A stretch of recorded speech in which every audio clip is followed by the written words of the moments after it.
Good morning. We are back in the yard. You know, it's not very often I see so many trucks in the yard. I still have a couple trucks that are out. But yeah, we got Freddie, the Freightliner over there. I got the sister twin trucks, Esmeralda and 78. Oh, you can hear one of my other trucks just took off too. And then the new truck down there, 76. I haven't named the new truck down there yet, but yeah, that's Esmeralda. They're both pulling Freightliner trailers. Yeah, I finally got a haircut, so it doesn't irritate my eyes when I'm in the truck. But it's currently 5 in the morning. I am going to be taking a load to Sacramento,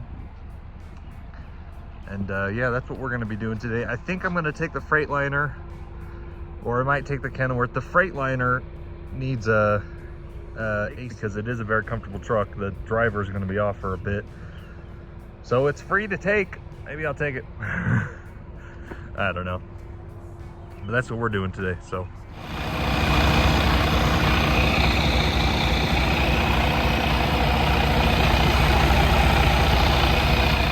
all right, I got a couple things moved around. Get my glasses here. Here's my breakfast. I got some roast. I lined my drivers out. Now I'm gonna go pick up my trailer. We are in Freddie the Freightliner today. Got plenty of water bottles. All my stuff's in the back, blankets. We're gonna go pick my trailer up, and then today we are going to Sacramento, California. And then we are going to do a 1 year, 100,000 mile review of this Freightliner Cascadia 2023. So that's what we're gonna do today. Alrighty. So I messed up the paperwork. So I guess we're not going to California. We are going to Portland. Great. All right, that got a little stressful there for a second, but I figured out what I did. I messed up when I was dispatching my driver, Justin. We've got these 2 Freightliner loads that we've been doing pretty consistently for the last, I don't know, 5 months or something. One of them goes to Sacramento, California. The other one goes to Portland. And my driver that usually does the Albany one, or the Woodland one, he's off this week. And just the same time, I accidentally sent my driver who normally does the Portland one, who I was planning on going to Portland, I accidentally sent him the Sacramento load. So anyway, he didn't ask me any questions. He already picked up the Sacramento load. So I showed up and they're like, oh, there's the Sacramento load's already gone. The only one left for you guys is Portland. And I'm like, huh? Anyways, we got it figured out. I'm actually going to Portland. So yeah, we got, oh, my CB is wanting to talk. So we got it figured out. I just got fuel. We're hooked. We're ready to go. I'm not too heavy. I weighed myself out. So we're gonna start heading up to Oregon. Oh my gosh, shut up. Wow. Let's go. Wow, it is a beautiful day. It is a little bit windy, but yeah, it's a pretty beautiful day. We got the clouds out. Yeah, it is very windy. I don't know if you can hear it on my phone or not. It is pretty windy. I'm getting blown around quite a bit. But luckily I'm pretty heavy. I weighed myself out. I was 75,000 pounds total gross. So I'm almost maxed out. That's a pretty full load. I could still carry another 5,000 pounds, but that'd be pushing it. So that's kind of where we're sitting weight-wise. I'm getting about 6.5 miles to the gallon for this trip so far. Yeah, I should be closer to 7.5 with this truck, but just the horrible headwinds are really what's kicking me. But yeah, it's really affecting me pretty negatively. I've been consistently going at 70 miles an hour. We are coming down into Boise right now, so I just passed the port of entry back there, coming up to the Sinclair, the on-the-run truck stop. I don't think I'm going to stop for chicken. Maybe on the way home I'll stop and get some chicken. But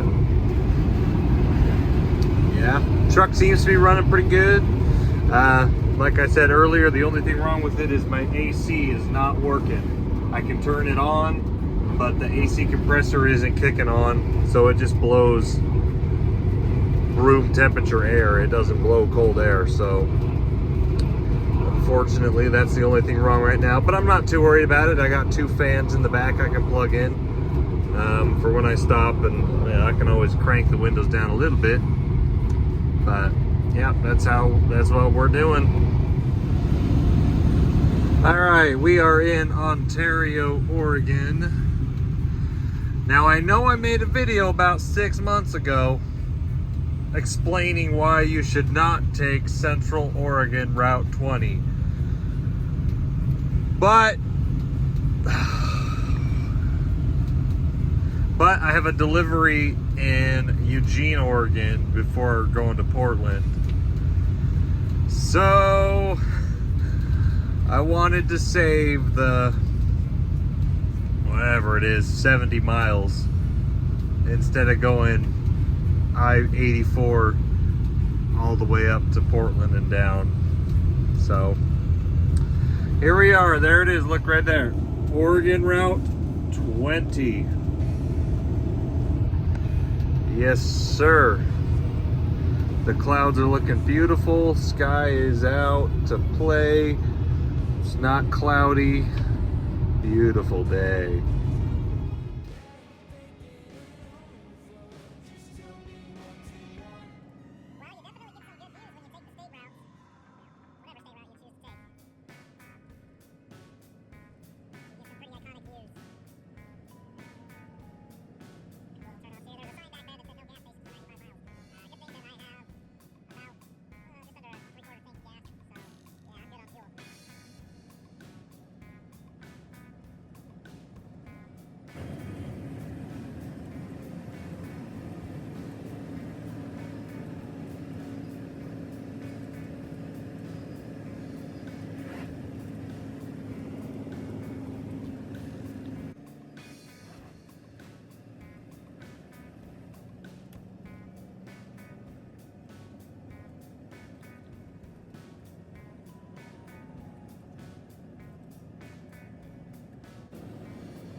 All right, I'm here in Burns, Oregon.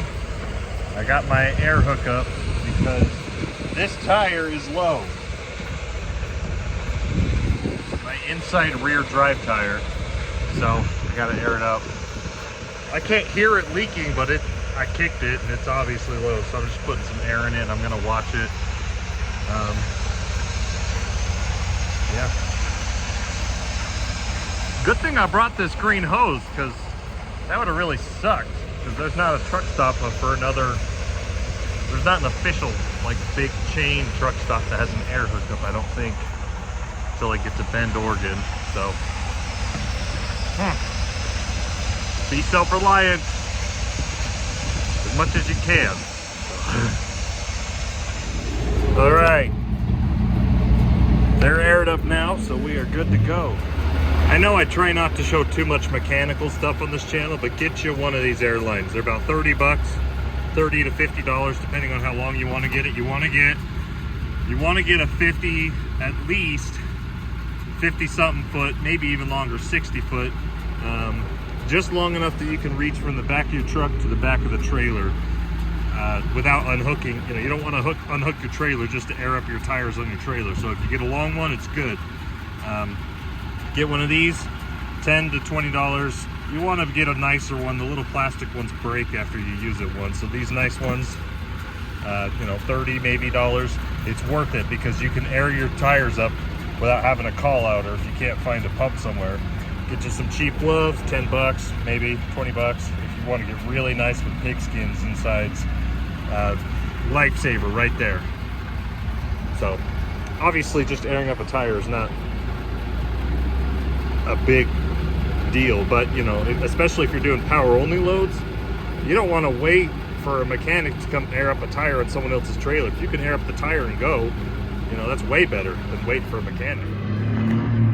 Alrighty, we are here in the Sisters, Oregon. This tire is holding pressure, so that's good. It might have just been low, but I kicked it this morning and it was fine. Then when I kicked it in Burns, Oregon, it felt low. Now it feels fine. We'll see in the morning. I can't hear it leaking, so I don't know. Could be a super slow leak, I guess. There's a McDonald's down there. I went and got a burger. All right, we are stopped for the night.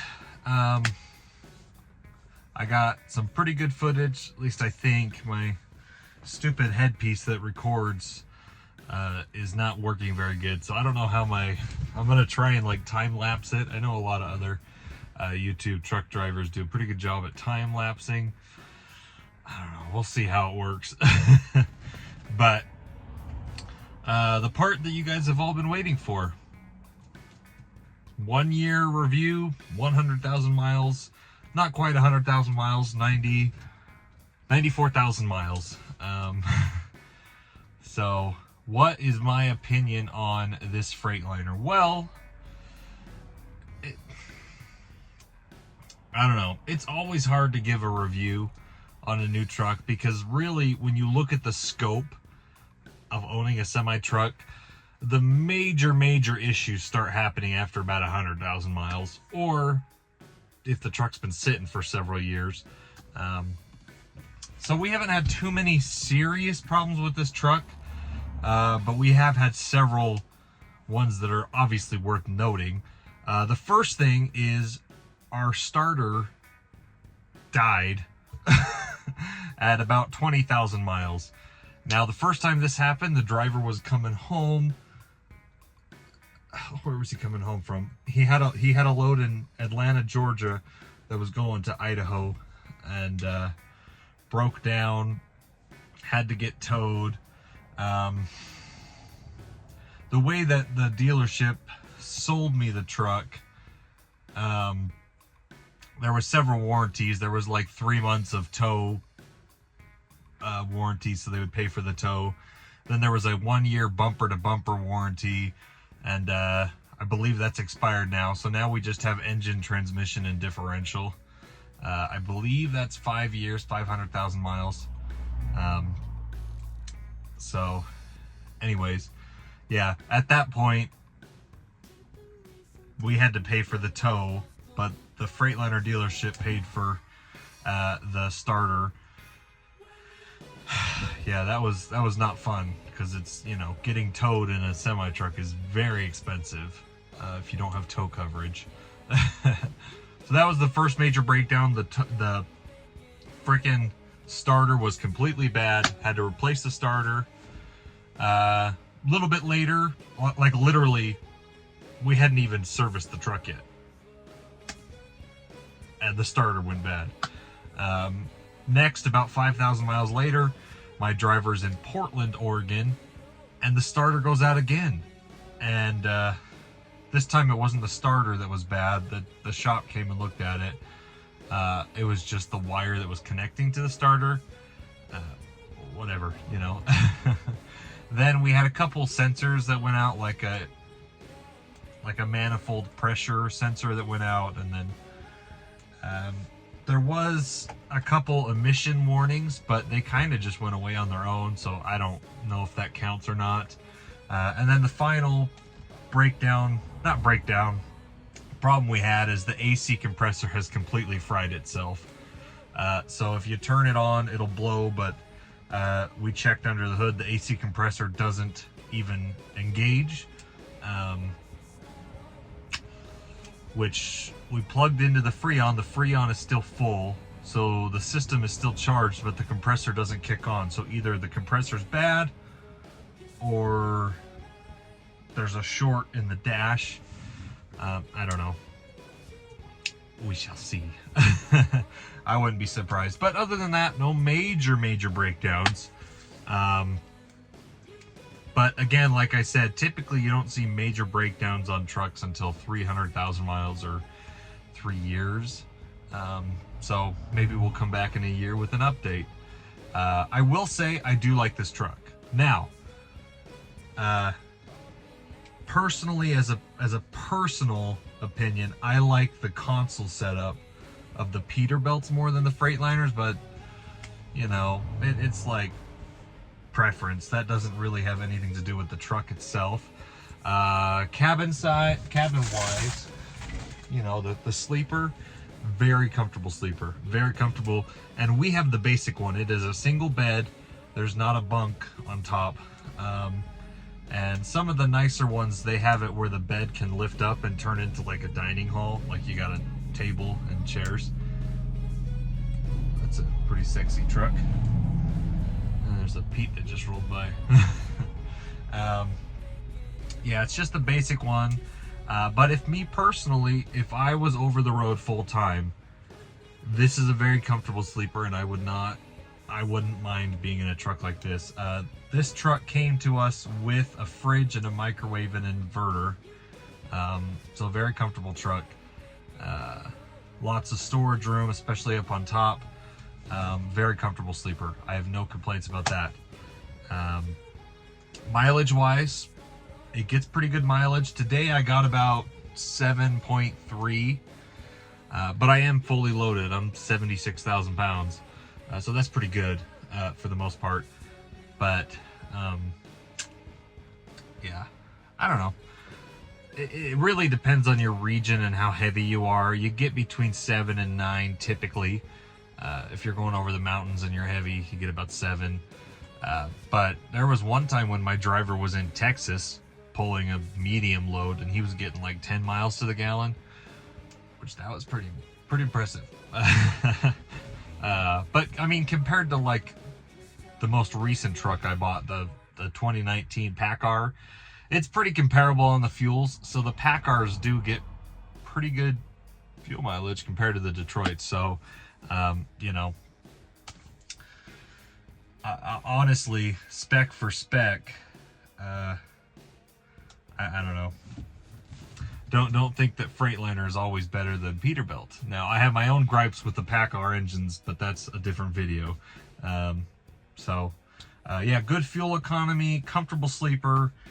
It does, I do prefer the Peterbilts, but I don't mind this setup at all. So yeah, let me talk about, I don't know if I talked about on this channel how we got the truck. So let me tell you the story about how we got this truck. And it's maybe the ultimate question I should be asking in this review. If I went back in time, would I have bought this truck again? So let me set the stage for you. It's the end of 2022. The market's, it's still hot. It's very hot. 2021 was really hot. 2022 was decently hot, but slowing down for sure. But the purchasing side of trucks, you could not buy trucks. The reality was you still couldn't buy trucks, even though rates were starting to come down from the highs of COVID. You still couldn't buy trucks. And I was calling dealerships because at that point we had 4 sleepers and I was having so many emission problems.